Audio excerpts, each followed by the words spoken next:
গিয়েছিলাম জামাই ষষ্ঠীতে মামার বাড়ি, আর খাওয়া দাওয়ার পর সবাই মিলে চললাম মাঠে।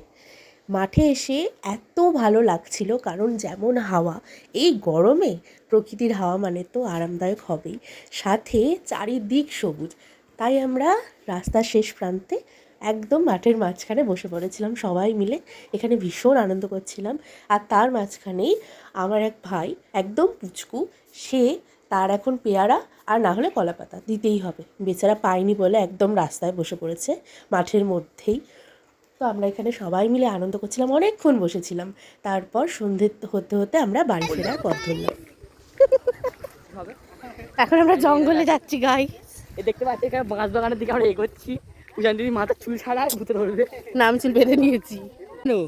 না না, আমি এই যে আমরা এখন সত্যি সত্যি জঙ্গলের পথ থেকে বাড়ি ফিরে যাই। কেমন লাগলো অবশ্যই জানাবেন। টাটা।